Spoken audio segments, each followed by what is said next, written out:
Welcome to episode 145 of the Muck Podcast, a member of the Odd Pods Media Network. Listen in as we discuss the dark and sometimes weird true stories in American politics. I'm Tina Hadamio. And I'm Hillary Doherty. Hillary.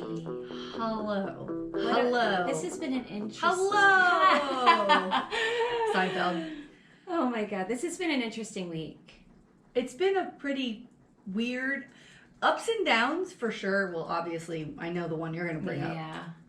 Miss Debbie Downer. Oh, the Parkland. Yes. I was really, and I'm not a big proponent of the death penalty. Me neither. I'm not for it at all. I don't like the death penalty. I'm really opposed to it. Yeah. However.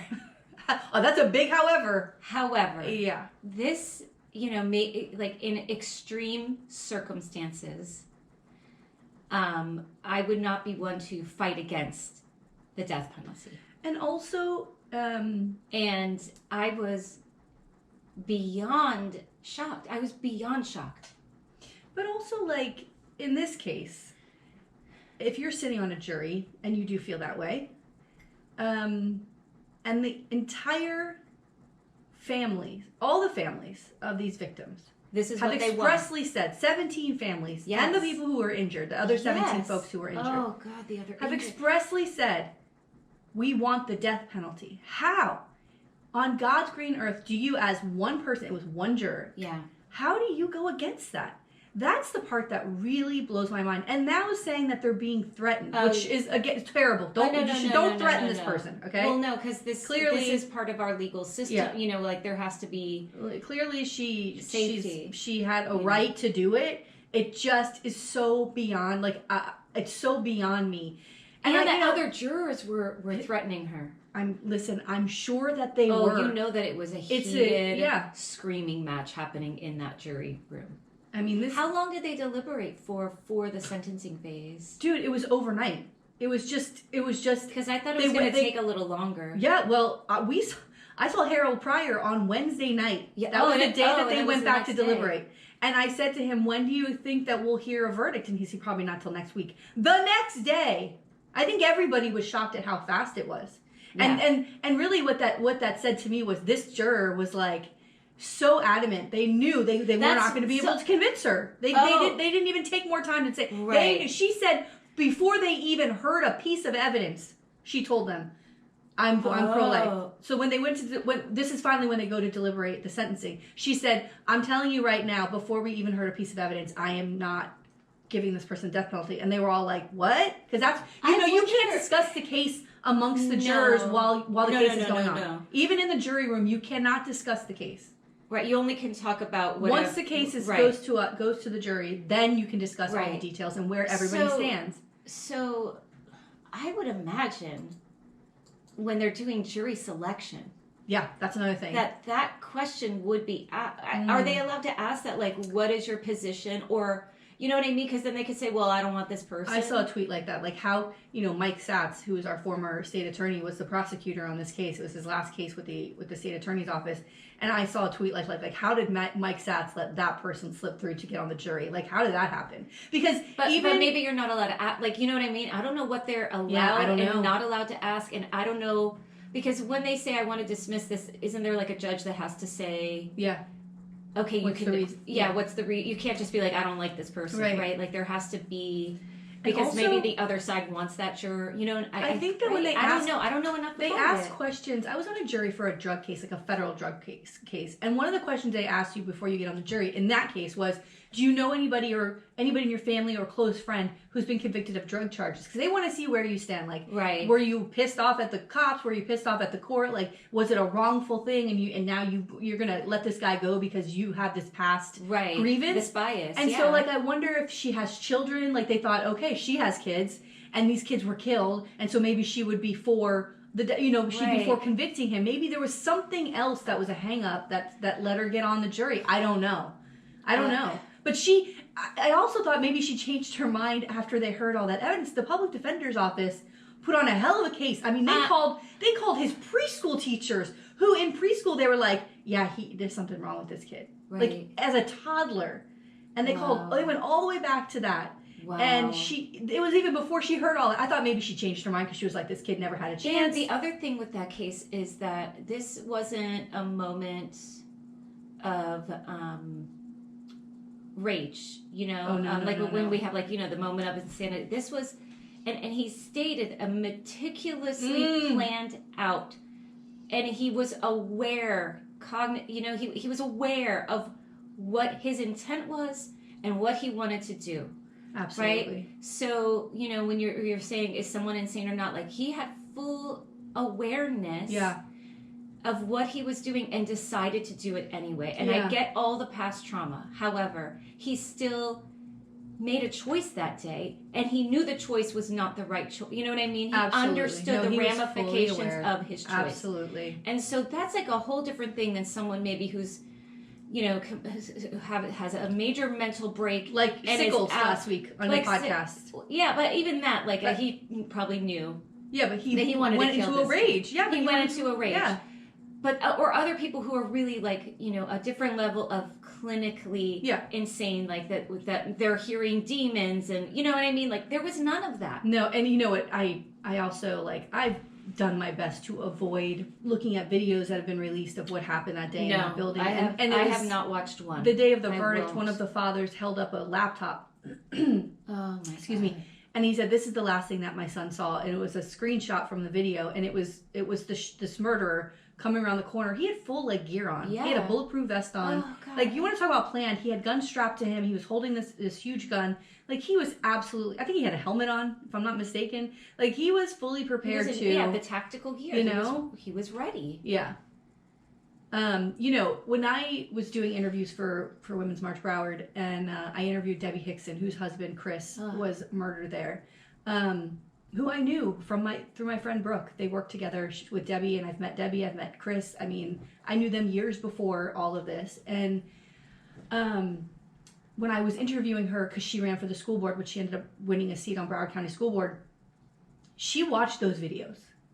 She watched it, and she said when she heard that there was a shooting at Marjorie Stoneman Douglas, she knew her husband was going to run into that building. Like, she knew that he would have been involved, because that's the kind of person he is. And that person's husband died that day, right? Yeah. And she didn't get this justice that she deserved. He was a hero that day. He ran into the building. He did more than what so many people would do. Yeah. You know? More than the cops did that day. The cop that stood outside and did not go in the building. This man ran in as a coach at the fucking school. So it's, you know, there's innocent children that died, and there were heroic teachers and coaches who died. It's and terrible. It's a shame. And, you know. I don't know. I just, like I said, I have no other word but shocked for it. It is shocking. It's shocking. No other word but shocked. And it's unfortunate, because what happens in Florida, unfortunately, they passed a rule, I believe it was in, I want to say 1997, but it could have been 2007, where you have to have a unanimous jury for a death penalty. Yeah. And he even, when he was arrested, he said, "I will plead guilty if you give me life in prison." And Mike Satz said, "Fuck you, I'm going for the death penalty," and went for the death penalty anyway. You know, imagine this guy having the balls to even make that request. Yeah. You know what I mean? But that was, by the way, that was 4 years ago. That's how long it's taken. This family's been drawn through this. And when I saw Debbie 2 weeks ago at the event, the drag brunch, we were walking in together, and I said, "How's everything going?" Debbie Hickson, and she said, it's the first thing she says, like, "We got one more week of this. Hopefully next week they'll be done with deliberations. It'll go to the jury, and we'll get some sort of justice here." You know, but this is a dark cloud that has been looming over this family, like a weight on them for 4 fucking years. All these not to families. mention every single day of not having that person, their children, their husband with them. So, and not having them because of a reason like this. Yeah. You know what I mean? It's bad enough to lose someone that you love. And I don't know if it would bring them the closure that they're looking for. I think they'll always will have that pain. Oh my They'll God. always have it. But it would have been something. It would have been something. So it's a very sad situation. Were you the one that told me that I can't remember if it was you or where I read it or saw it, but there was a mother of one of the Parkland kids, and she said something like, you know, that she's waiting for him to now be like killed in prison. And then she said, I never thought that I would become a person that would be wishing for someone else to die. Like, she's like, now this is what I've become. Yeah. I mean, I've seen some pretty heinous tweets of people who are like, let's start a GoFundMe for the defense of the person who kills him in jail. And I was like, damn, that's fucking dark. No, it's dark. It's dark. Yeah. But he's not going to have an easy time in jail. Listen, we talked about this last week. Maybe they'll put him in a separate place where he'll be alone. And, Joaquin Oliver's father tweeted, Manuel Oliver, and he's like, oh, great, you get 3 meals a day. You get health insurance. Yeah. Maybe you'll pick up a new hobby. Yeah, maybe you'll go to college. You'll sleep in a warm bed every night, right? That's what this person's going to get, and his son's gone forever. Yeah. His son who did nothing is gone forever. There's just no peace to that. You don't bring someone peace who's going through that. I hope I never, ever in my life have to fucking experience what these folks have been through. Oh my God, I don't even. Or the parents in Uvalde, or the parents at Sandy Hook, or Columbine. I mean, all these schools. Like, what are we doing? Just what was it yesterday? Day before yesterday, a 15-year-old did a mass shooting. When can it stop? When? I don't know what else it has to take to make people realize, that this has to stop, that these gun companies don't give two shits, and a guy with a gun stops a guy with a gun. We saw with Uvalde that doesn't happen. Right. It doesn't happen. That whole police force has been suspended. They suspended the whole police force in Uvalde. I mean... Because they didn't do anything. They didn't do anything. Because they understand the gravity of the weapon that they're dealing with. Right. So I don't get why... And cops are pro-Republican, cops are pro-NRA, cops are pro-gun. But you know what? I'm hoping that there's some shift. Because I would imagine as a police officer, I would not want people out on the street with those type of weapons, for your own safety as a police officer. P.S. So we've heard from Senator Lauren Book. We've heard from Senator Jason Pizzo. They've talked to these police chiefs and police deputies all across the state. They don't want it. There's an open carry that DeSantis has promised to put in the next session. And what DeSantis wants, what King DeSantis wants, King motherfucking DeSantis gets. And he wants an open carry in Florida. In Florida! Where we can't... I gotta tell you, everybody knows what that means. It doesn't matter if you're in fucking Wyoming or if you're in Italy, if you're in fucking China. You know what Florida means. You know how crazy it is. They just had the other day in Florida, 2 men driving in an incident of road rage. Who both daughters got shot? Both shot. They shot into each other's car. One, a 5-year-old, got shot in the thigh. The other was like a 13 or 14-year-old who got shot in the back and had a collapsed lung. Because they're daddies. They're fighting. Yeah. And then they pull up to a cop and get out of the car and start fighting with each other, and their children are bleeding in the car. Mm-hmm. Can you and now we're going to have open carry? Yeah. And that kind of shit's going to happen in Publix, Here's another... I'm telling you, if that happens and I walk in a place and I see a weapon, I'm going to leave. I'm not going to shop there. No. I'm not going to feel safe. No. And then they have won with their intimidation. Yeah. And I wonder if open carry is permitted, can then a personal business say, hey, open carry out on the street, but in my business, you cannot? No, you can't do that. I don't think you can do that. No. But you know what? I thought the Republicans liked small business. Yeah. I thought you supported small business, right? But where is my rights? Where is my rights as a person to not want to be walking around with this? It's like everyone else's rights don't matter. It's only about you and your stupid gun. And again, a handgun versus an AR-15. People are going to be walking around, and in Florida, they're going to be walking around with AR-15s everywhere. There's a county nuts in northern Florida called Polk County, and that sheriff came out the next day after the verdict. It might have been the same day, but I think it was the next day, and he was criticizing Broward. He goes, "Of course, I'm not surprised this came out of Broward. That's what this guy was found with to get life." He's like, I'm not surprised. Broward's basically saying Broward's the worst. And I'm thinking, Polk, I tweeted this to Brittany Wallman because she kind of put the clip up. And I was like, you know what? Save it, Polk County. You are the hotbed of racism and the home of the KKK for 144 fucking years. Right. So I'll stay in Broward. Okay? And that is where the open carry will be people jerking off in the streets with their fucking guns, is Polk County. It's going to be a nightmare. It's the kind of places you don't want to really go anyway. I mean, that's something that I would really have to think about moving. Tina, I want to get out of here. I know. I'm telling you. Where can we go? Can we just I have heard from a very dear friend of ours. Can we just take our whole group of people and all move? Get out. I mean, I would go to places I would go to. Okay. I would go to Colorado. I would go to Vermont. I would go to, I'd go back to the Berg. I mean, the Berg is cool because it's got like, it's not like a huge city, but it's got like city life. You know what I mean? Like artsy and like music, like really good bands always come through there. You know? Mm-hmm. I'm up. I'm up for any of this. Pittsburgh accent. Let's go. I'm here for it. What are you doing? What are you doing today? Yeah, all right. I can get into this. I can do this accent. Oh my God. Yeah, I'm ready to go. And a very close dear friend of ours like, November's going to be a bloodbath for Democrats. And I was like, oh, before we move on, because we do have to move on, is that the Sun Sentinel yesterday put out, or maybe it's in the paper today, put out another article dragging Chip LaMarca. I mean, Anthony Mann basically watched the endorsement video between Chip LaMarca and Linda Thompson-Gonzalez and pulled his quotes and was like, here's how he's MAGA. And I'm like, and I retweeted, I'm like, let's keep this energy going. And one of Chip's little puppy dog, pussy bitch motherfucker, commented on it, and he's like, great article, Sun Sentinel. How is this MAGA? How are his policies MAGA? Because he's voting against people.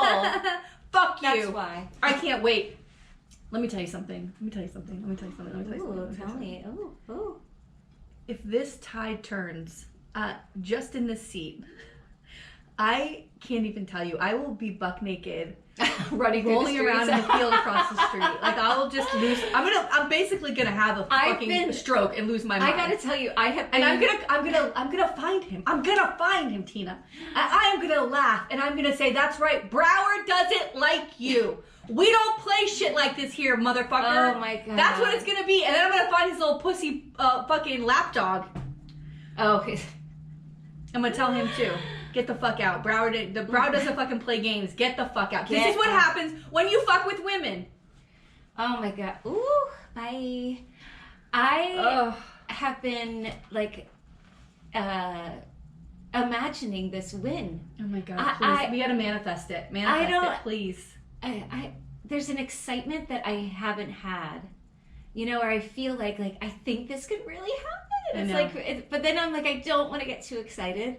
Because then I feel like the devastation will be worse. It's going to be worse. And I got to tell you, I don't want to live here anymore with this guy. No. And, like you said, he's getting another award, and you're like, how could this happen? Oh my God. And it's like, because people don't know. Like, Michael Udine's shocked that people don't like Chip LaMarca. Michael Udine, wake up! Wake up. Nobody likes him, and you're supposed to be a Democrat. That motherfucker is last night at the Hollywood airport, Michael Udine, welcoming the First Lady of the United States to coming off her plane. He's welcoming her to Broward County. And I'm like, what? How can this guy be so Democrat, right? And be the mayor of Broward County and be a friend of Chip LaMarca? How could you do that? How? And again, in your personal life, you want to be friends with him, but in the public sphere, it's not a good look. And you know he's voting for him. Oh, does he live over here? I think he might live out west. The thing with that award that bothers me so much, because it's an educational organization that is presenting him with this honor, and all I could think of was, you know, the vote against the trans bill, you know, the allowing kids to play in sports. Yep.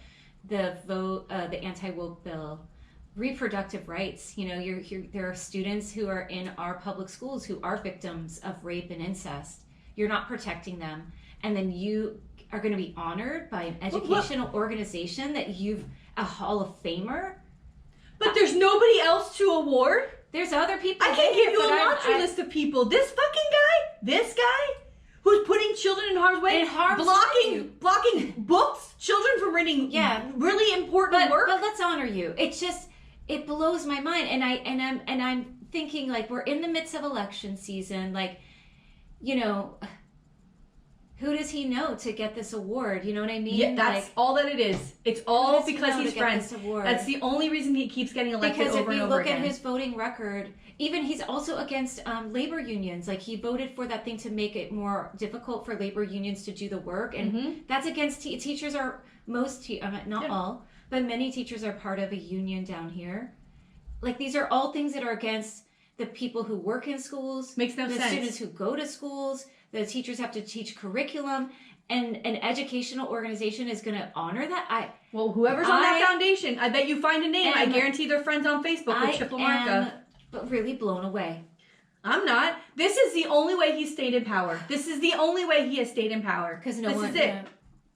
Because he's got friends. The only other thing I wanted to say today was about the Trump. I don't know why I was very excited about the subpoena, the live subpoena. Please. Listen. No, that they're going to have it like public. It means a lot. It is significant. He's not going to fucking go.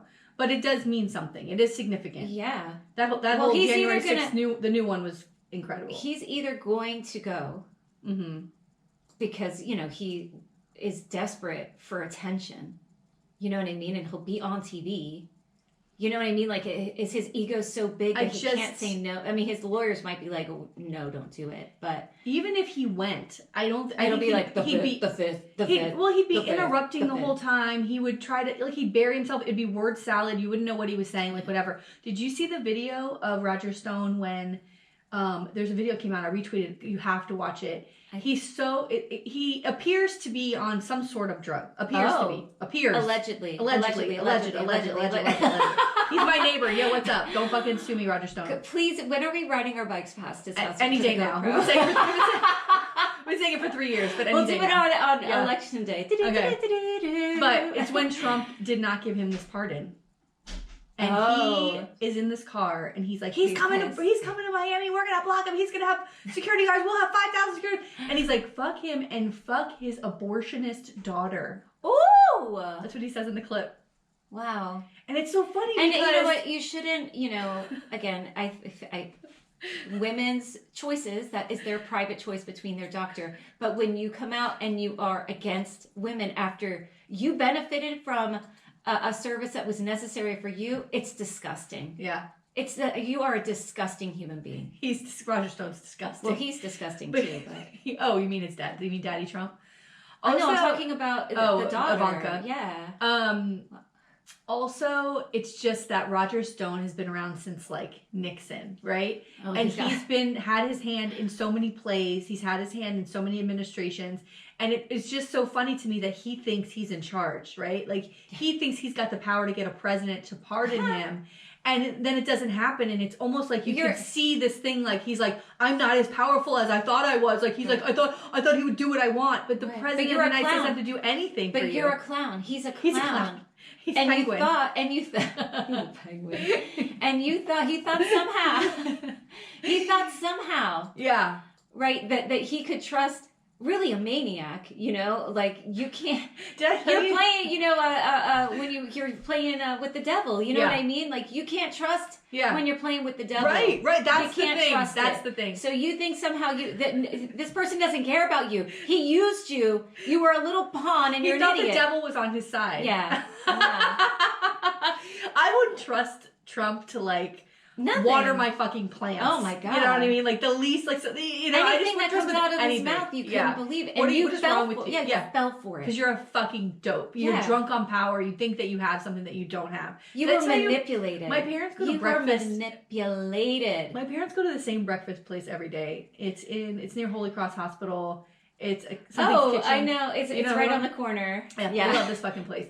That's been there for. Wait, not the Greek place. Oh, it's a different place. It's right down that street over there. Okay.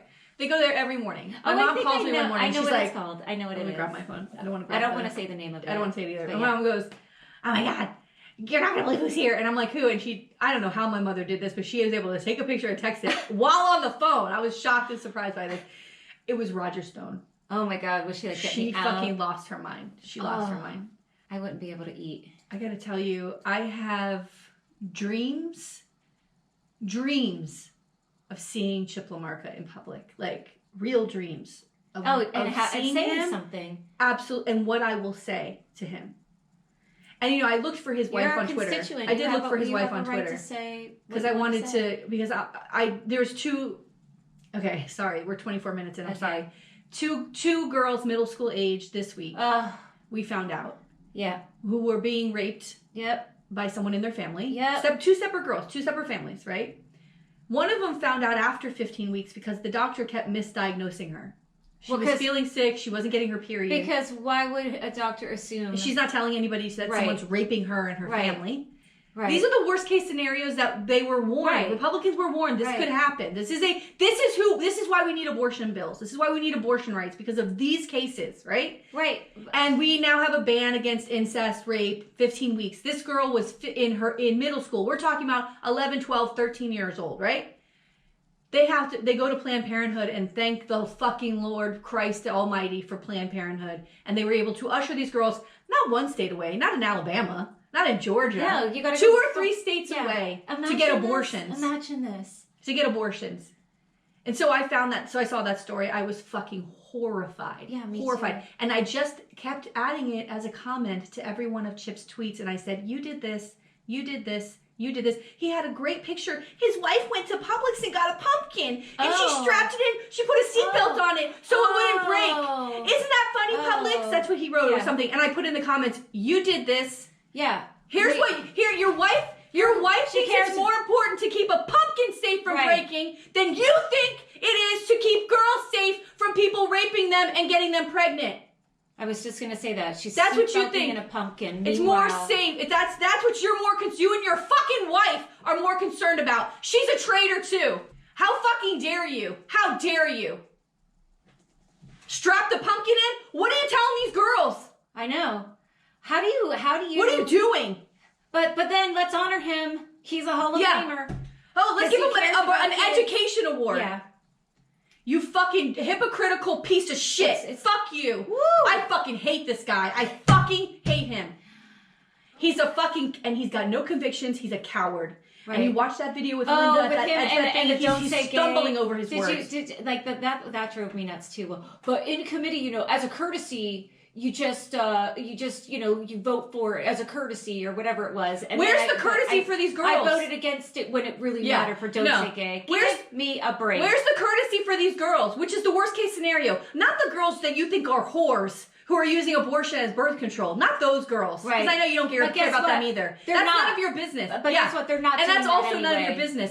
But these are the scenarios that we're talking about. You can't have a blanket fucking law like this. You can't actually pick and choose. Just mind your own fucking business. Mind your own business. Right. Let women and girls make their own fucking healthcare decisions. Can you imagine we live in a fucking country where the government steps into the fucking doctor's office and gets between you and your doctor?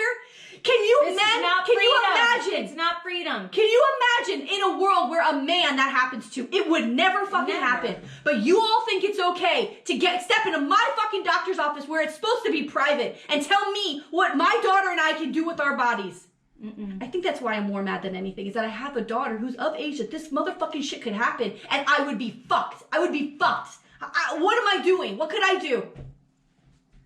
It's unbelievable. And he's the face of it for me because he's my house rep. Yeah, of course. And he voted for it. And if I gotta hear I'm a pro-life Catholic one more time, I don't know why Catholic has to come into any of these conversations. Right. You're a goddamn state lawmaker. Yeah, hello. You don't work for the Catholic Church, you fucking prick. Dumbass motherfucker. And my cousin's a priest. Fuck you and your fucking cousin. What the fuck does that have to do with me, motherfucker? My kids are baptized. I know how this works. I was raised Catholic. But you don't fucking see me making laws and standing in front of somebody and telling them what they can and can't do with their bodies. Right. And you're a prick. And your religion doesn't come in. We have a president who's Catholic who is pro-choice. Yeah. Trying to tell him he can't take communion. Please. Fuck you. Who wants your goddamn stale cracker anyway, motherfuckers? Keep it. Keep it. Listen. That little wafer isn't getting you into heaven. I'm sorry. It's not. It's not getting you into heaven. It's fine. He can go to hell with his pumpkins and his fucking stupid ass dog and go fuck himself. Actually, maybe send him to heaven because I know that we'll be in hell and I don't want to share it with him. I mean, I've never seen anything like it. You could talk about trauma these girls are fucking facing. Oh my God. And by the way, these are the 2 girls we know about. There are girls who aren't going to the doctor, who aren't telling the parents because it's happening in their home, who are going to wear baggy clothes and be pregnant and not tell anybody, and nobody will notice because obviously nobody's paying attention to what's happening to these poor girls, and they'll give birth in the school fucking bathroom and throw the baby in the garbage can, or God knows, and then she'll bleed to death, or she'll try to give herself an abortion and bleed to death. Or God forbid, kill herself. Or she'll take a pill, and who knows what's it. You're leaving us with no options. It's unbelievable. It's death. And trauma. It's the worst of the worst, and I feel like nobody's listening anymore. I feel like nobody cares. That's what it feels like. And I saw tweets like, I don't want to hear Charlie Chris talk about abortion. I want to hear him talk about insurance, homeowners insurance. I'm like, yeah, me too. But also, yeah. who cares if I have insurance on my house if my daughter's bleeding to death in the bathroom because I can't get her somewhere? Right. Right? Like, what in the fuck? What the fuck? Does anybody not fucking hear what is happening here? And it's gonna, if DeSantis wins, it's a full ban next year. There will be no more 15-week. It'll be 0 weeks. You get nothing. You get nothing. And Chip LaMarca will vote for it. He certainly because will. He's a pussy coward piece of shit. Rotten from the inside out. Sorry, Tina. No, it's fine. And then if DeSantis wins and goes on to the presidency, then maybe the other states will start to listen or have some fear. But nobody cares about Florida. We're like the lost cause. Even all Florida, of these Texas, we're like, even all the like the celebrities who make these videos, like that girl from Broad City. They make all these videos, and even like Julia Louis-Dreyfus, they do all this political stuff, and they're like, we're going to do a fundraiser for Minnesota. We're going to do a fundraiser for Michigan. Hey, Ohio, this is how you vote. Nobody talks about Florida. No. Nobody talks about Florida. They don't even say, give it a lost cause. Yeah, they don't pay attention to Floridian Democrats in Florida or people who are fighting for these things in Florida. Nobody's listening at all. Nobody. It's it. By the way, this is the messages I leave for my friends. This is screaming like this. Yeah. Screaming. And I know that our good friend is like, why do you bother tweeting? Because it goes nowhere. Just it feels nothing. And I'm like, you know what? If one person sees that comment, I just want him to know that I see him. I want Chip LaMarca to know that I see you and that you are personally responsible for those 2 girls having to leave here.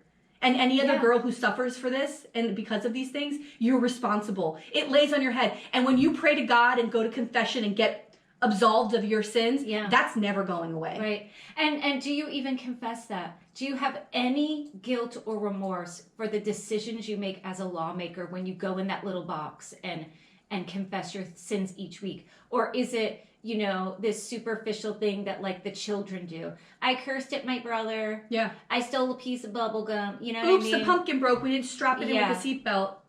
Is it stuff like that? Or are you honest with yourself? Because I bet you're not honest. All of them. I bet you're not honest. And you take that little wafer every week and there's no honesty there. I don't know. And you pretend that you're, this upstanding citizen. Whatever. God, I can't. November is coming. Please.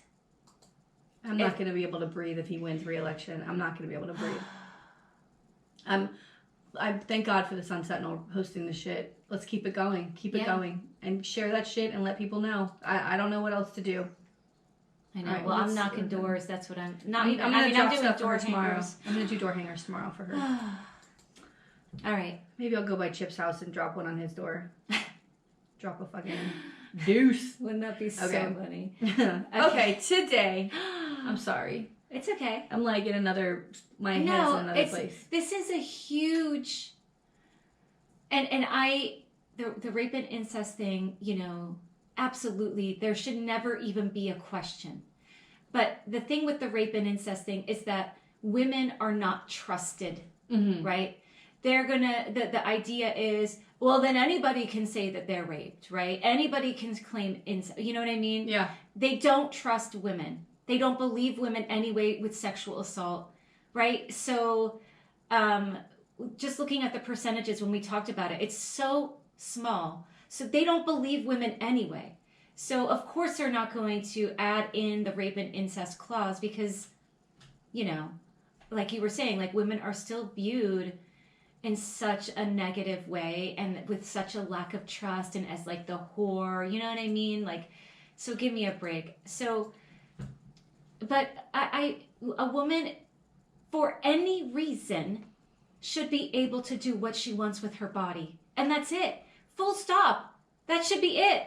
There should be we shouldn't even be having the conversation of rape or incest or all of these other like things that we can try to tack on. It's just abortion legal That's all. That's it. It's such a private It's body decision. autonomy. That's it. It's a private decision. Body autonomy. And the doctor shouldn't be going, were you raped? Like, do you imagine? Could you imagine? It's nobody's business. It's no one's business. You just don't want to be pregnant. That's all. I don't need to share anything. And then I need to go home and I need to work through this. Yeah. Right? I don't need to explain to a stranger. A judge. My God. Anybody else. I don't have to explain myself to you. And even like the parental consent, like he was all part of that too. Yes. Because before you didn't have to get like this like actual consent from the parent. Like he is part of all of these things that are bad, and he can be here and pretend that he is for his constituents, and show up at different places with awards and donations and do things to try to like make his image all shiny and clean and inclusive or whatever he wants to be, but it's not true. And that's what bothers me. It's not true. That's like he's not honest. He's not honest about who he is. That to me is the hypocritical part of Chip Market is my number one thing with him. Is that he walks around here and wants to be something else. And they say it in the article, and I gotta tell you, I had tears in my eyes reading it, that people are finally saying in public what we have been saying for years. Yeah. That he goes to Tallahassee and wants to vote up there and come back here. Like, and shake hands with Democrats and women and get awards and give donations as if he's a good guy. Yeah. He's not a good guy. He's a man without power who has to vote party lines. Right. And we live in a state where party lines are MAGA. And he wants to pretend that he's not MAGA. Right. When he's a coward, he has no convictions, he has no courage, he's got nothing. But he wants to pretend to be something else, and he wants to be glad-handed and treated like he's your friend. Right. They canceled his appearance at the Broward County Commission thanks to emails from several people, because it was such a shit show that he was going to give money to a rape center. Oh, can you imagine? It is so disgusting that he would even do that when we see these two girls who have to leave the state. You don't care about rape victims. And a couple days later, they write the thing in the Sun Sentinel. So I hope he feels it. I hope he feels how bad this is. Because it's bad. Nobody likes you. Nobody likes you. Well, his MAGA pals do. That fucking shiny-ass red face. Fucking short-ass motherfucker. Ooh, okay. All right, sorry. I don't like to get down to name-calling. I mean, he could call me all the names he wants, by the way. Go on. I am so excited to run into him somewhere. Also, his little pal. I'm excited to run into his little pal. You know who you are. Ooh. Sweet baby. All right, today. Okay. Oh, Tina, there's rage in my eyes. I hate to look at you when I have rage in my eyes. I know. No, from all that. I was like, is your story going to be... You're so sweet. And, one more thing. My sister-in-law, Emily, has been listening to the podcast, and I talked about her on our Patreon with my brother, and they have this sweetheart marriage, right? Yes. So she texted me this week. She's like, girl, she goes, I called your brother, and I was like, do you listen to your sister's podcast? Because she's yelling about dicks and cock and all. And my brother's like, yeah, no.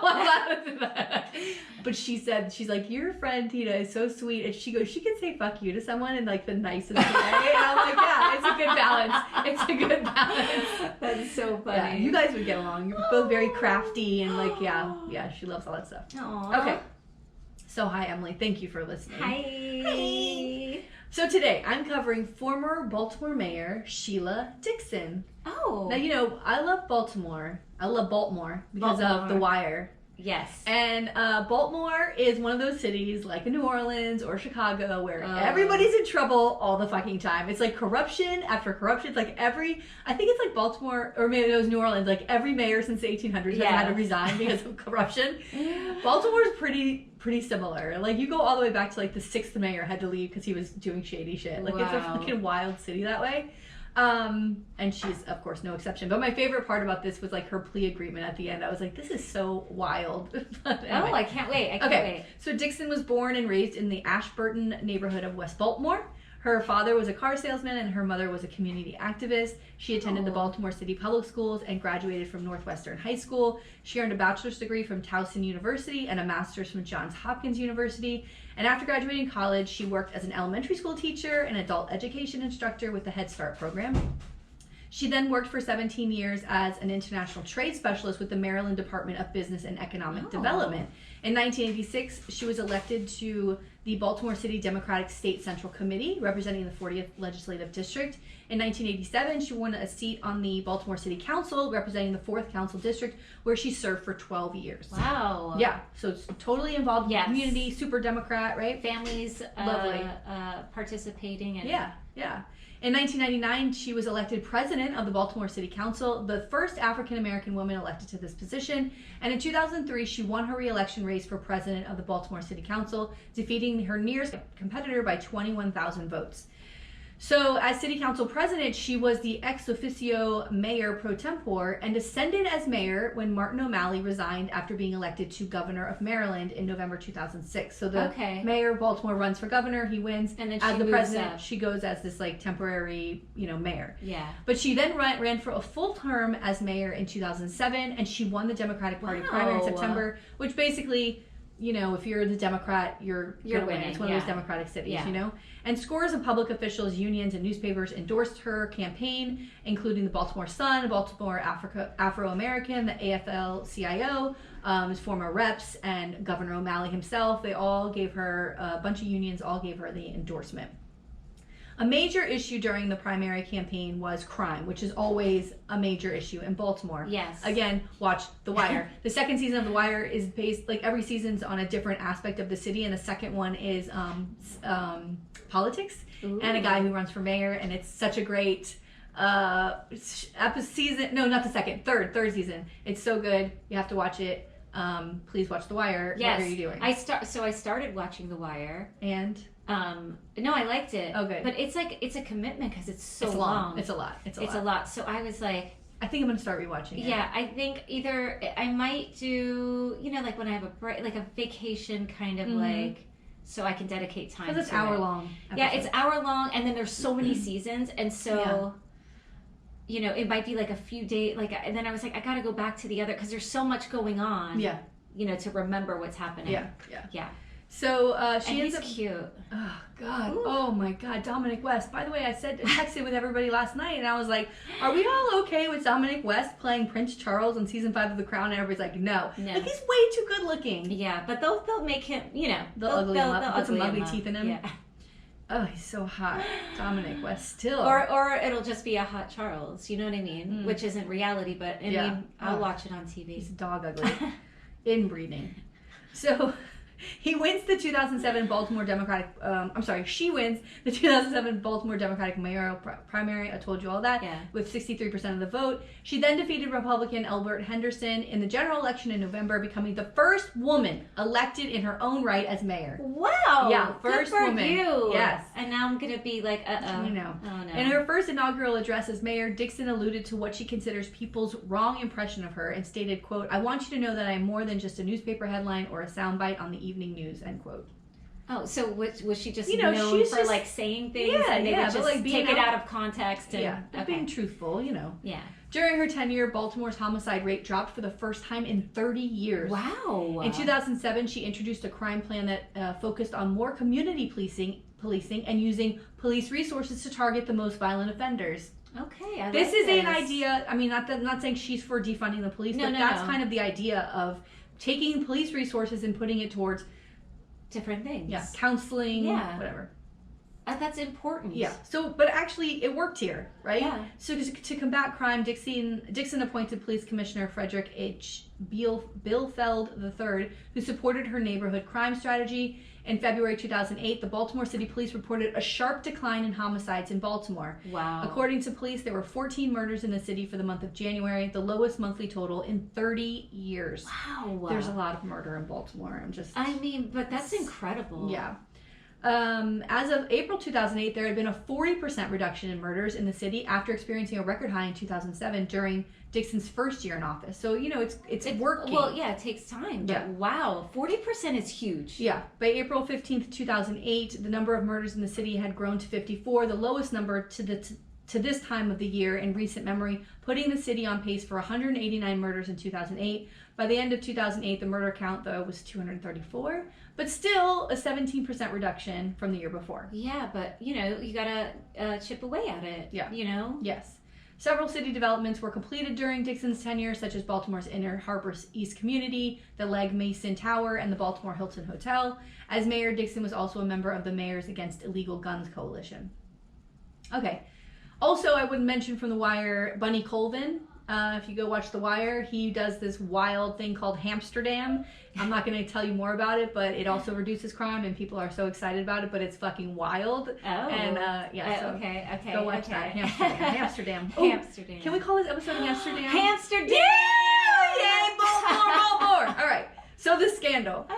In 2008, investigators from the Office of the State Prosecutor executed a search warrant at Dixon's residence in Southwest Baltimore. Around the same time, so this is now still that 2008, it's all this is happening in the same year. Around the same time, several subpoenas were issued to her aides. The investigation looked at gifts, including several fur coats, as well as Dixon's spending habits. Not good, girl. Not good. No. 2 of Dixon's associates, campaign chair Dale Clark and Mildred Bauer, a businesswoman who had hired Dixon's sister, pleaded guilty in 2008 to tax charges and cooperated with prosecution during the Dixon investigation. The affidavit filed to support a search warrant on the company Doricon was published by the Baltimore Sun in 2008, and the affidavit stated that Dixon was being investigated regarding bribery. Here we go. I mean, this is just... Yeah. I feel like politics and bribery go hand in hand. Yeah. On January 9th, 2009, Dixon was indicted by a Baltimore grand jury on 12 counts. 4 counts of perjury, 2 counts of misconduct, 3 counts of theft, and 3 counts of fraudulent misappropriations. In November 2009, Dixon was tried for 3 counts of felony, 3 counts of misdemeanor embezzlement, misappropriation, and single count of misconduct of office. The trial began on November 10th, 2009, and during the trial, 2 counts, one for the theft and one for embezzlement, were dropped when prosecutors declined to call a key witness. So this witness, Ronald Lipscomb, was originally scheduled to testify against Dixon as part of a plea deal. Lipscomb had dated Dixon in 2004 and was alleged to have provided Dixon with gifts.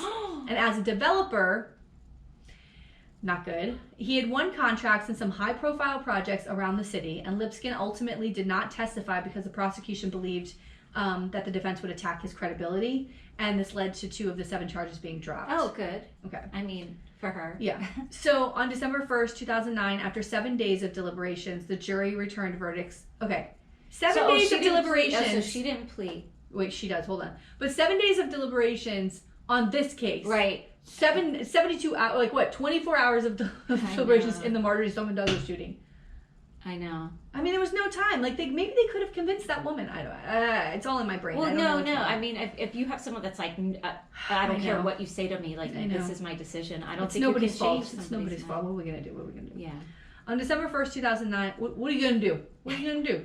On December 1st, 2009, after 7 days of deliberations, the jury returned verdicts on 4 of the 5 remaining counts.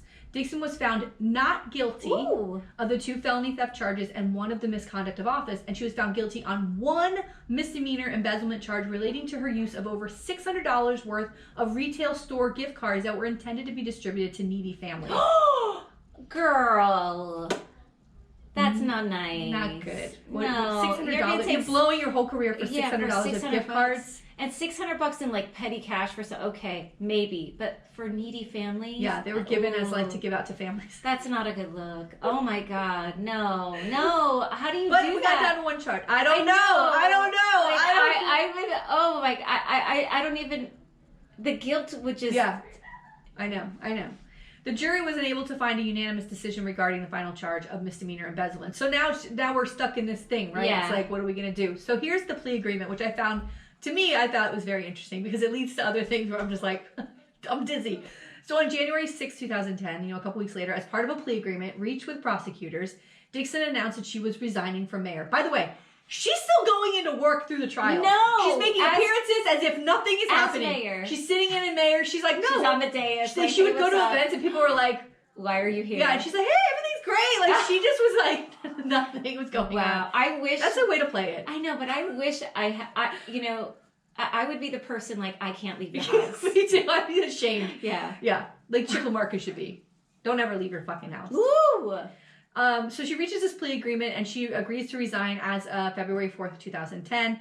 Under the terms of the agreement, Dixon will get probation before judgment in the case where she had been found guilty, as well as in the perjury trial, which was scheduled for March 10th. So she had lied to the grand jury. Oh, about and that was a separate trial. Okay, so she's like, let's wrap it up. Yeah. So we're going to give you this a nice bow. Yeah. And under the Criminal Procedure Article Section 6-220 of the Annotated Code of Maryland, a PBJ, which is the probation before judgment, which means that she's taking probation instead of the judge giving her a sentence, right? So the PBJ is not a conviction, thereby enabling her to keep her $83,000 pension. Right? Take the plea agreement, keep your money. Wow. Also but she has to resign, which I'm sure is a big heartbreaker. But $83,000 pension. Yeah. Also under Maryland law, a PBJ may be expunged from one's record once the probation period is over. So she's got a good deal here. She's got paid. This is a golden paid and then it's off her record. It's a golden parachute, right? But I guess if you get down to, like, start at 12 counts and get down to 1 count of $600 in gift cards, they're probably like, all right, what can we get? Like, we're not going to get anything gift here. Cards, yeah. Dixon was sentenced to 4 years of probation under the terms of the agreement. Okay, so 4 years, which is a long time, but still. But it's probation. It's probation. She just has to keep her nose clean, right? Yeah. She also was required to donate $45,000 to the Bia Gaddy Foundation and to serve 500 hours of community service at Our Daily Bread, which is a local. Oh, so she can be with the needy people and give back money to what she took. 500 hours is also a lot. That's a lot. Yeah. In addition, she had agreed to sell gifts she received from the developers, including the fur coats and electronics that she purchased with the gift cards. Why are we wearing fur coats anymore anyway? Those poor animals. She purchased electronics with the gift cards. She had to sell those too. Oh my god. She agreed. By the way, what did you do? Bring the receipts that you sold them? Like, how are you? What is this? I don't know. It's the weirdest fucking plea I've ever heard. Or you have to, I mean, you got to pawn them? Like, you know what I mean? Yeah, get rid of it. How are you selling it? She agreed to not seek office anywhere in the state of Maryland, including Baltimore, during the term of her probation. And she will not solicit or accept taxpayer money to pay her defense fees. So 4 years go by. Oh no, here we go. Honey, I'm out. I can now run for office. And she does. And in 2015, Dixon made a second attempt at becoming mayor of Baltimore. No, she did not. Yes, she did. She went straight for mayor. Yep. Not like, let me try to get back on the council. No. She's like, hey, remember me? I'm going to be back leading you guys again. No. She was the front runner in the Democratic primary until early 2006 when Congressman Elijah Cummings endorsed her leading opponent, Catherine Pugh, in April 2016, and Pugh ends up winning the primary. Now, Catherine Pugh is the mayor after her. She's the second female woman black woman to win mayor. She also leaves office within a year. She was who I was originally going to cover for this story. And then I saw her name and I read that and I loved this plea. So I'm going to say this. But Catherine Pugh is also another muck story. Which I was like, damn. That fucking the Baltimore never stops giving. Never stops giving. This podcast never stops giving. That's true. It's just, I have a list. There are 3 people on my list and I've been wanting to cover them for almost a year, but I'm waiting for the sentencing because I'm like, I want to have the sentencing. And I keep periodically I'll go and I'm like, God, they delay these trials. And I'm like, I just sentence them already. Yeah. I need to do this story. But Tina, that's not all. She comes back for more. No! On December 14th, 2019, Dixon announced she was running for mayor of Baltimore in the 2020 election. Against Pugh? No, Pugh's out. Pugh's out. After the first campaign finance reporting date in mid-January of 2020, Dixon's campaign reported it had raised roughly $100,000. The people love her. The people love her. It's like our friend, what's his name? You know what I'm talking about. Cianci. Oh, Cianci. They love him, right? Wow. D-E-D. The incumbent mayor, Jack Young, also running for mayor, had $960,000 cash on hand for the same reporting period. So he had more money. In the June 2nd, 2020 Democratic primary, she narrowly lost to Brandon Scott, who then went on to become the next. But narrowly lost. But she's gonna come back. She's gonna come. Listen, it's coming. It's 2024 is around the corner. She's gonna come back. And you know what? She's so beautiful. And in the I have a campaign picture from 2020. She's her theme, I guess, was red, so she's wearing red all the time. And she looks gorgeous. And I just thought, she can spin a tale. You can spin these 12 counts to 1 count to the $600 gift cards. Although she shouldn't have taken them, but still, she did her time. She did her probation. Yeah. Well, go for it. Go for it. That's Sheila Dixon. I love it. Former Baltimore mayor. Baltimore. Yeah. Today, I'm going to tell you the story of former Queens Assemblyman Anthony Seminerio. Oh my gosh, what a name. Seminerio. I hope I'm probably not pronouncing this right, but that's how I'm pronouncing it. Okay, let's go. So Anthony Seminerio had an illustrious 30-year career in New York politics. Wow. But that all came crashing down when he got charged with corruption. Oh boy. So this is like kind of similar to your story. So our story takes place in Queens in the early 2000s, and Anthony. He was an Italian American born Christopher.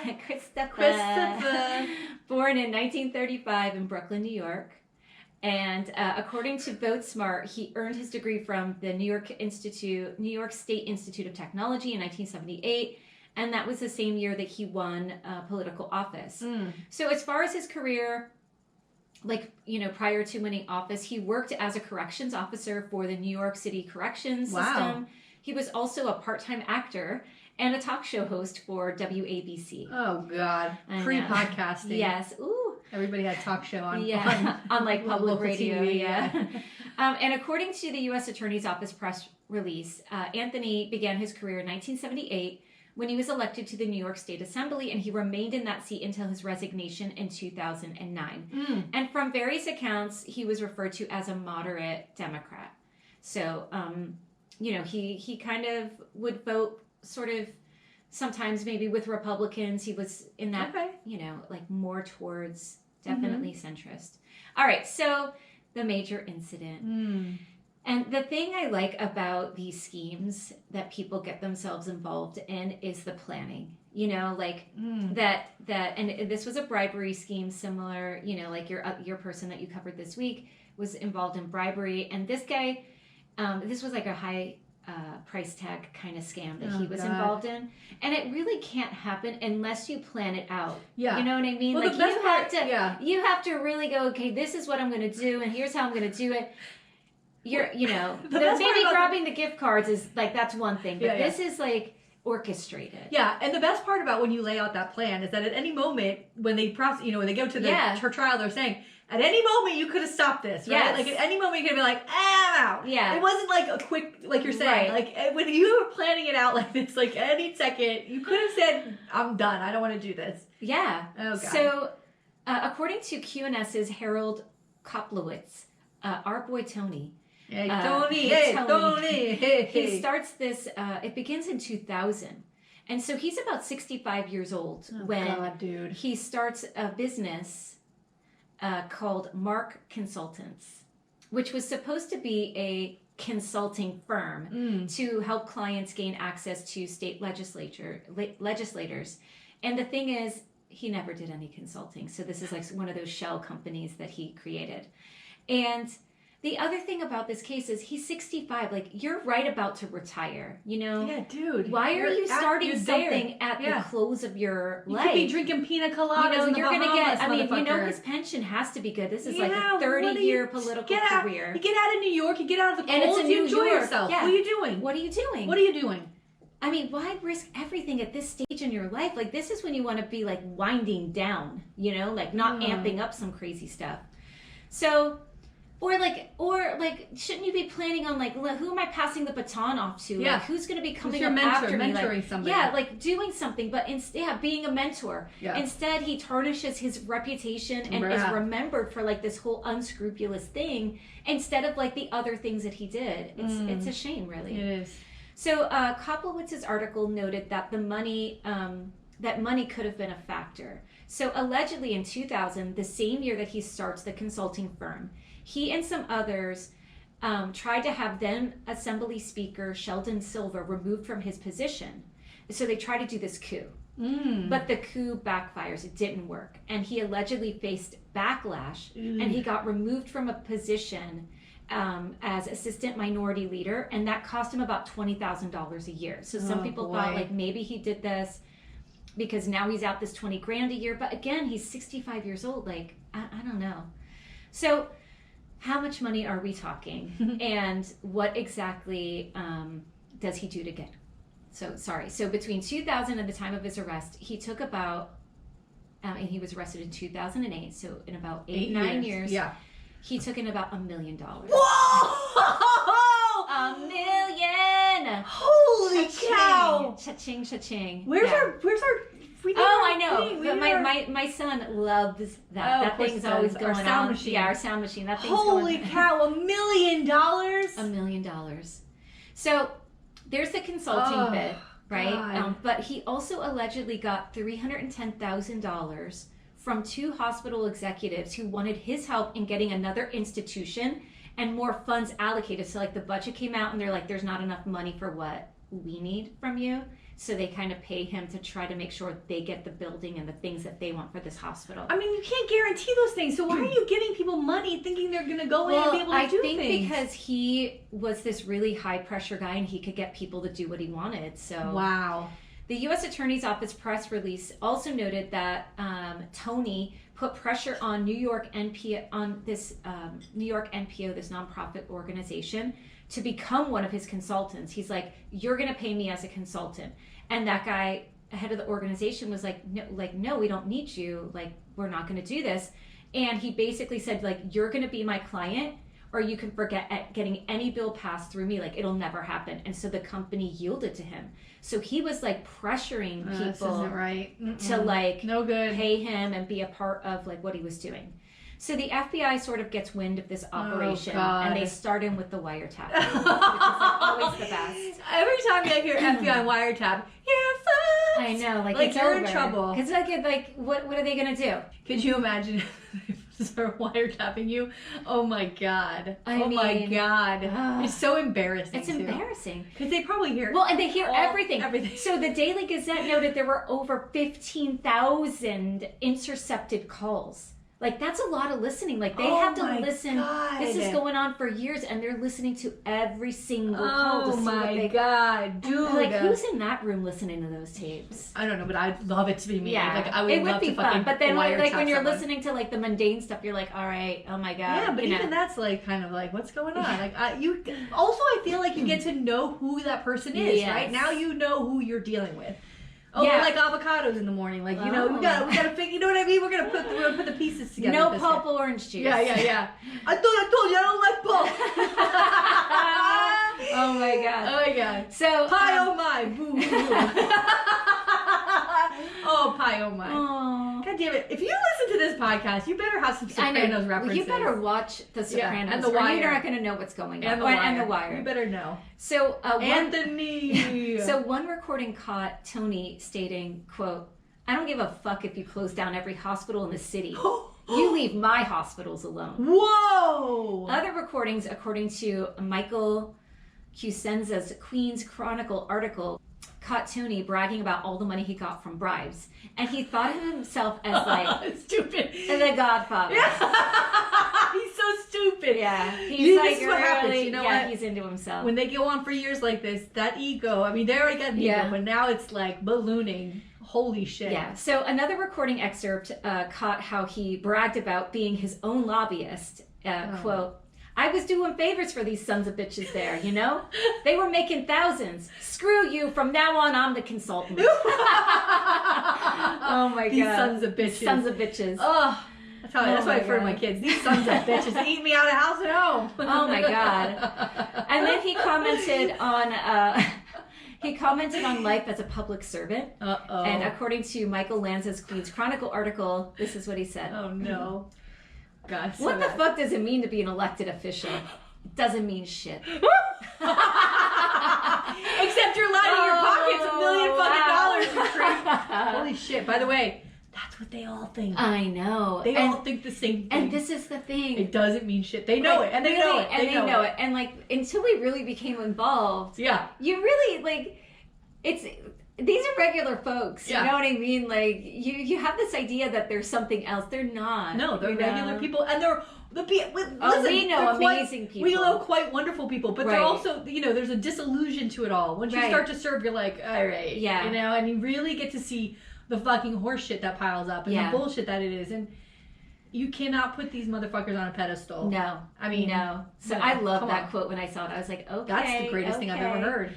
It don't mean shit. It don't mean shit. Damn. So the FBI also, they set up a sting. So an agent pretended to be a businessman. Great. And he gave Tony $25,000 in exchange for those favors, the legislative favors. And so now he's like really caught red-handed with that. Oh my God. So that was from Sue Senza's article. And I guess for me, the worst part of it was the pressuring the folks. Like, it's one thing, like, some guy you're making a deal with and you're making these deals, but when you're pressuring people to say, like, you got to do what I want and you got to pay me and my consulting firm, and he's not even doing any consulting, and people feel like they have to get it done, or like their business or their organization is going to be screwed, like, that's really messed up. It is, but also, can political elected officials have consulting firms? It seems like a huge conflict. I don't think that you're allowed to do that. Well, he had it. Well, and it was under that other name, so you know when what you I mean? retire, so you maybe can be a consultant and use your power that you had. But maybe he did it under that fake mark, whatever, so that it wasn't attached to him. I don't know.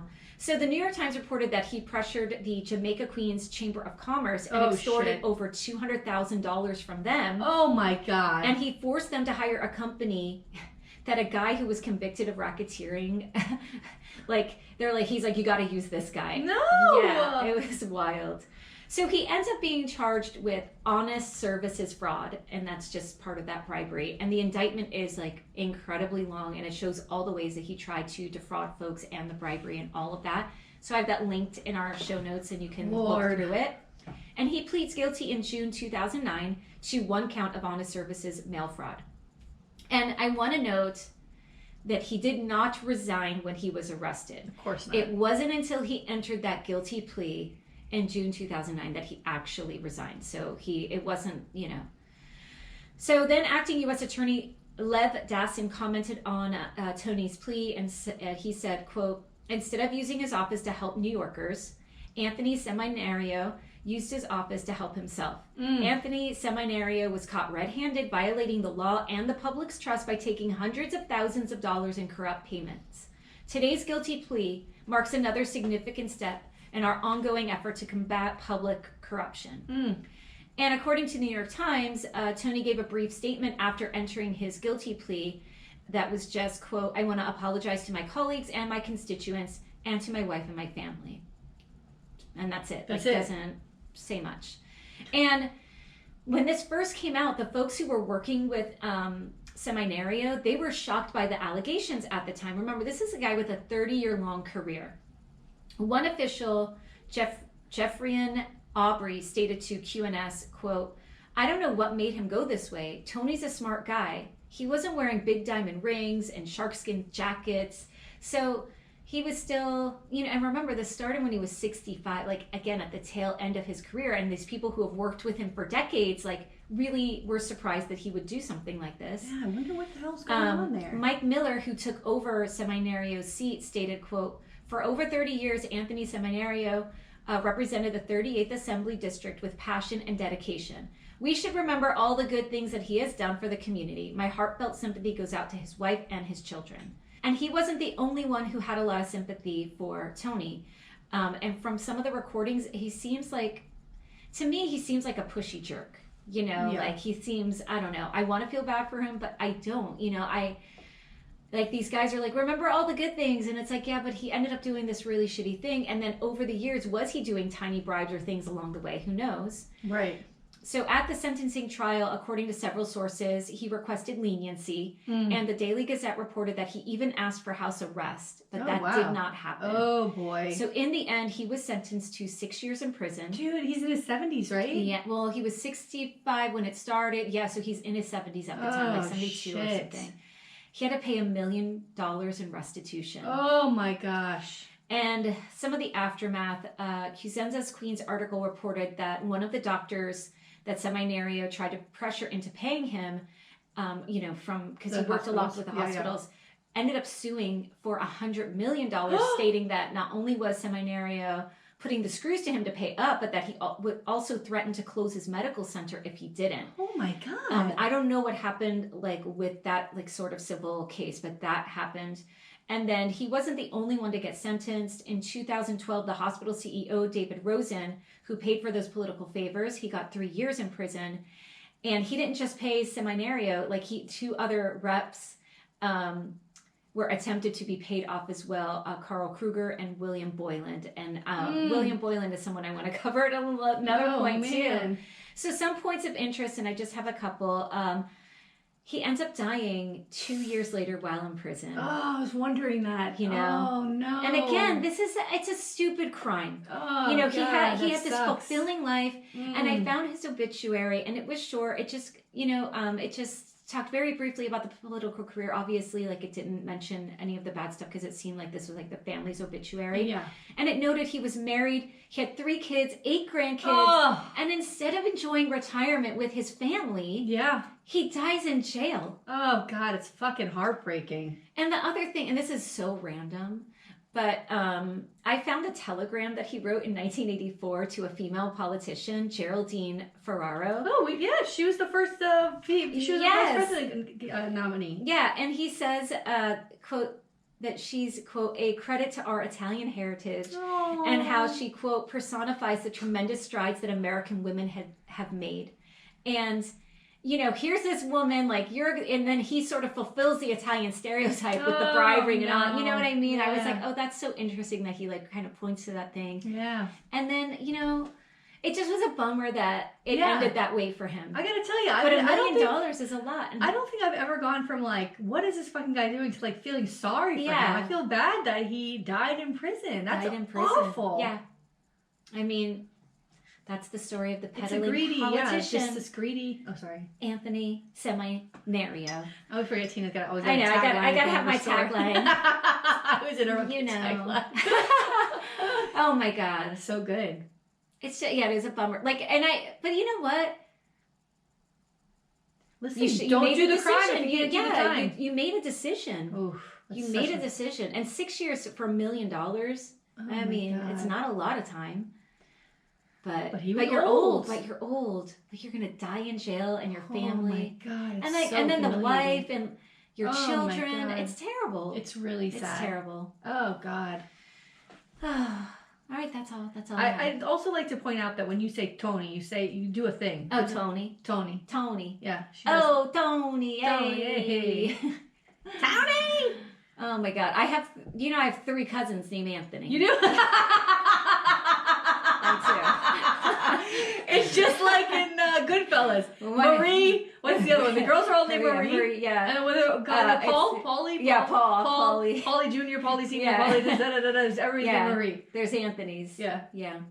Anthony. And 2 of them are Anthony, and 1 of them is a Tony. Yeah. Oh, I love it. It's the best. Oh my God. And then a bunch of us have like the Marie as like the middle name. Yeah. It's such a stereotype. Yeah, fuck it. Who cares? Whatever. Listen. I am disappointed in Italy though with that fascist. Oh my God, bro. But it's like I'm like, now where am I supposed to go? Yeah, that was my exit strategy. Maybe it won't last long.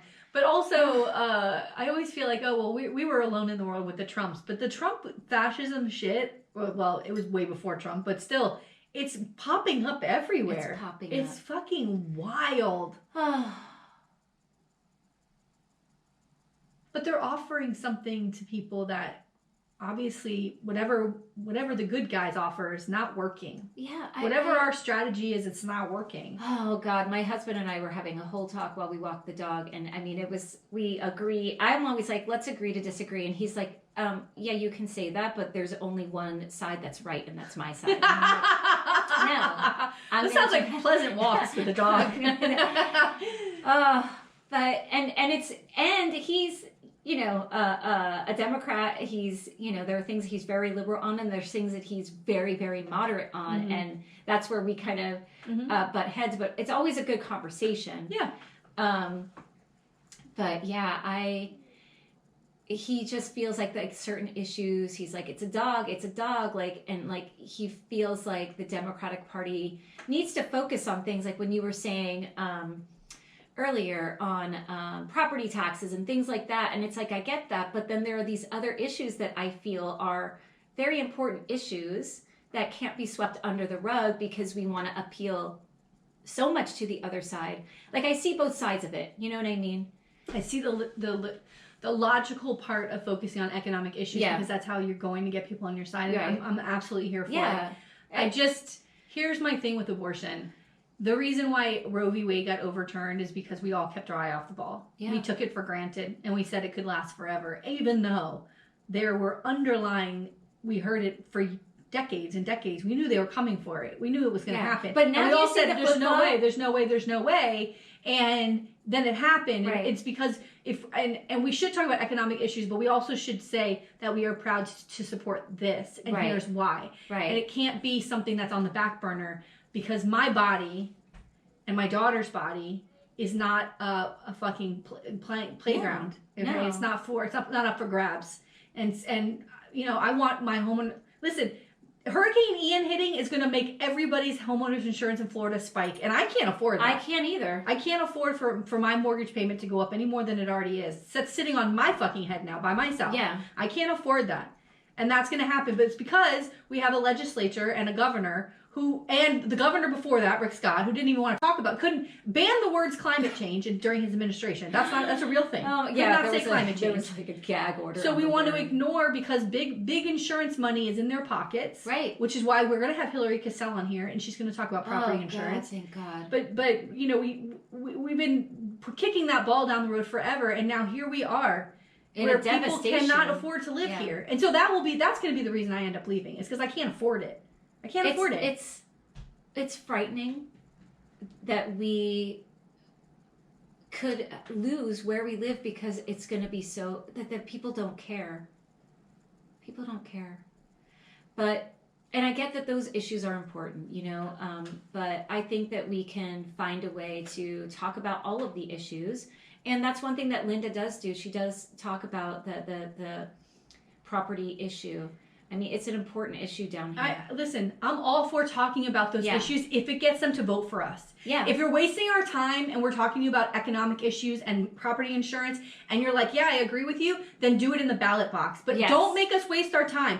I will talk about those issues from here till fucking 10 years down the road. But if it doesn't mean shit if you're still not going to vote for us. I mean, it doesn't make any sense. So don't make me waste my time. Don't waste my time. And this is like really the last Republican strongholds, we're like so down fucked. in Broward, that seat, you know, if we can take that seat. It's just... And Val Demings, I want Val Demings to win so badly too. And then I had a conversation with someone the other night. Can Val Demings win if DeSantis wins? Or is it like, you know, if they're voting for DeSantis, like they're automatically voting for Rubio? Like, will there be any MPAs that might vote for DeSantis but will vote for Demings instead? I feel like she has a shot too. I honestly gotta tell you. But I don't know. I think and DeSantis frightens me. He is only going to get worse. He is only going to get worse. And I was thinking the other day, because he relaxed the voting in those areas that were, which absolutely hit by the hurricane. But I was thinking, if that happened in Broward, would we have been granted the same courtesy? And I don't know if we would have. No, because it's a Republican area. Yeah. I don't know. It's like you can't trust. Nothing. We can sit here and guess till doomsday. I'm telling you right now, we don't know shit until the election happens. My God. We don't know what the voters are thinking. And these polls can go fuck themselves. We don't know anything. Why are we so anxious? There are people still that are just like, I don't talk about politics or politics. I don't understand. Like, everybody should be biting their nails about this upcoming election. You know what I mean? Like, that's what I feel like. I feel like the anxiety. I cannot wait until after the election's over so that at least like I know or I don't know, and you know what I mean? But this lead up to it, this particular election, I am very anxious. I am very anxious. It's very scary. But that's how it always is. Yeah. There's never enough people concerned. There's never enough people. And the reason why Obama gets elected is because we're sitting in the middle of a fucking war where they've lied to us, right? And George W. and the market crashes. Like, there was so much that pushed him in, and he was an amazing candidate, let's be honest. I mean, there's so much pushed him in. I don't know how. Also, oh God, let's end it because I'm about to bring out Biden and how terrible he looks. So old. I hear him speak and I'm like, what the fuck is happening? I know, but there are things that he's doing that I think are good. Fine, but how is he running in 2 years? Yeah, I don't know. And I gotta tell you, if he chooses not to run, they cannot put Kamala Harris up. They can't, because we will lose. And I like her. I like her, but she has. You know that she's got the Hillary Clinton problem. There's too many people that don't like her. And I versus DeSantis, it's not going to happen. No, it's not going to happen. You know, so I hope there's somebody in a room somewhere putting different scenarios together and testing out different people and you know what I mean? Are you talking about Democrats? Yeah. That's funny. You think they're even thinking about 2 years from now? Because I feel like, well, why are we thinking about it and we're nobody? You know what I mean? They can't even project 2 months from now. They need, this is, we are in dire straits if they don't think 2024 is going to be a bloodbath. If we don't have the right candidate there. We need the right candidate there. Or they're just handing it over to DeSantis or Trump. Can you imagine those two going up against each other in a primary? Oh, Jesus. God. Let's just have those are going to be the two. Those are going to be the two choices. Yeah. Nightmare versus nightmare. And these idiots will vote. Or Kanye. That's the next one I'm waiting to come back in the ring. I don't even talk about that person. I don't even know who that is. I'm sorry. Fuck that. Here's another thing that bothers me on Twitter. Can we please stop laughing at Herschel Walker? Can we stop laughing? Because for every Herschel Walker tweet, like every 10 Herschel Walker tweets, because he's so fucking, it's so funny that he's a joke of a candidate, I see 0 for Warnock. Right. How about we start promoting Warnock, who he's running against, who we need to keep in the Senate because we're going to lose. Oh my God. And this guy, oh my God, this Herschel Walker. Everybody thought Trump was a joke. Yep. Everybody thought Trump was a joke. This guy, but he's different than Trump in the way that he will just do, put me in, coach. What am I supposed to do, coach? That's what's going to happen with this guy. It's clear that he's just going to do whatever the people around him are going to tell him to do and tell him to vote and all of that. All I'm saying is, and he's getting a lot of attention. All I'm saying is, don't write this guy off. And every time I've seen these tweets, there's this guy named, I think it's Rex Chapman on Twitter. He's got a lot of followers, and he's always, look at this guy, look how funny this, look how funny Molly Young, yeah. Look how funny. And every time I go and I put the donate link for Warnock in their tweets, in their comments. I'm like, how about we promote this guy? How about we donate to this guy? I want to send that guy Rex a message. Every time you tweet about Walker, I want to see you donating to Warnock. Right. Because this guy, we can't lose him. We cannot lose him. And you're putting that and all name you do, out in it's just like you're just mocking and making fun of somebody in a country where we elected Trump as president. I know. This is not a joke. It's not funny. This guy could really be a U.S. fucking senator. Right. So and stop laughing. That's the thing. We continue to give people, unqualified people who could be potentially dangerous to democracy, platform. Yeah.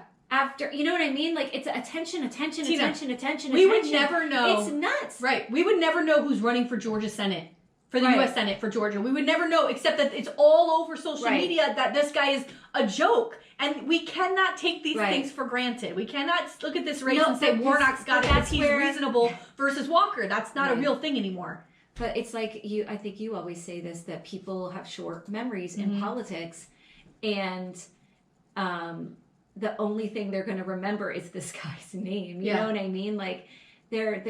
We need to give Warnock, the equal airtime, absolutely, if not more. Hillary Clinton lost to Donald Trump. Yeah. For President of the United States. Yeah. That's a sentence. It's a real thing. It's a real fact sentence. He's going to be in the history books forever. And we think it's funny that Herschel Walker can't be, we think it's a joke, he can't be elected Georgia Senate. Is someone going to do a presidential portrait of him? I keep thinking of that. Yeah, it makes me want to vomit. Of course they did. We didn't see the unveiling because it was probably at Mar-a-Lago. Well, no, they just did the Obama one recently. So in a few years, we're going to have to see an unveiling of this. Please. I hope, oh my God, I hope there's no artist out there that wants to do it. You know what I mean? That's just sorry, no. No. Ugh, I would be painting, like, remember when you talked about Disney and there's, like, hidden penises? I'd be, like, hiding penises inside his jacket or something. No, or just, like, maybe... I just had a really gross thought, like, that I won't say. Like, pro-life, like, put all, like, hidden democratic messages in there. In his wig. Ugh. Or whatever that is, comb over. Or maybe do a portrait without the hair. You know, like, do something outrageous with the painting. All right. Listen, we have a party to go to tonight. I'm so excited, bitch. I'm excited. Party. Oh, so next week our episode comes out like a couple days before Halloween. So do you want to like wear costumes on the show? Oh, okay. You want to? That'd be fun, right? Yes, that'd be amazing. Okay, that sounds good. Yay! All right. Well, hey. All right. Peace. Bye. Remember when people used to say peace in the Middle East? Oh my god. Remember that when we were in like middle school? Oh my god. All right. Anyway, we gotta go. Okay. Bye. Bye.